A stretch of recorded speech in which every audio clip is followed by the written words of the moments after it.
बिस्मिल्लाहिर्रहमानिर्रहीम। अस्सलाम वालेकुम संगियो, बीक साबर साबरी तुहाडी सेवा च हाज़र है। तुहाडे अपने पंजाबी चैनल दे नाल उम्मीद करना कि तुसीं खरीयत नाल होवोगे ते वीडियोज़ नूं वेख रहे होवोगे। अज एक अपनी आज़ाद नज़म लैके आया तुहाडे वास्ते ते नज़म दे विच जो कुछ मौजूद है उहदे मुताबक जिहड़ा है वो माहौल भी ते यही वो थां है जिथे वाक़या होया। उस वाक़े नूं हकीकतन दोबारा उहदी अकासी करन वास्ते मैं तुहाडे वास्ते पेश कर रहा नज़म आज़ाद नज़मे वादा कि अपना वादा याद ही सजना, अपना वादा याद ही सजना, अस्सू कत्ते आउणा सी तू इस पिपल दी गूढ़ी छावें। अपना वादा याद ही सजना, अस्सू कत्ते आउणा सी तू इस पिपल दी गूढ़ी छावें। वगदे खाल च पैर लमका के मोढे दे नाल मोढा ला के गल प्यार दी छेड़ी होई सी।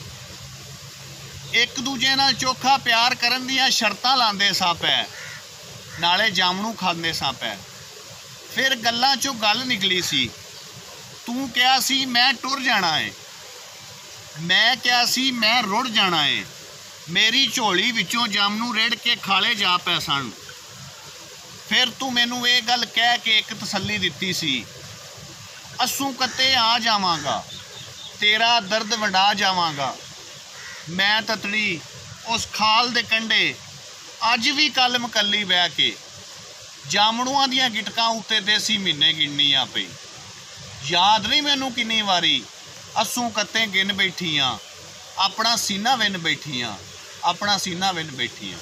उम्मीद करांगा कि तुहानूं नज़म पसंद आई होवेगी, नज़म दा माहौल भी पसंद आया होवेगा। पसंद आवे तो लाइक करो, शेयर करो संगियां दे नाल ते चैनल नूं ज़्यादा तो ज़्यादा सबसक्राइब करो। बैल आइकन भी दबाओ ताकि हर नवीं आने वाली वीडियो का नोटिफिकेशन तुहाडे तक पहुँचे। ये बीक साबर साबरी नूं इजाज़त दिओ। रब राखा।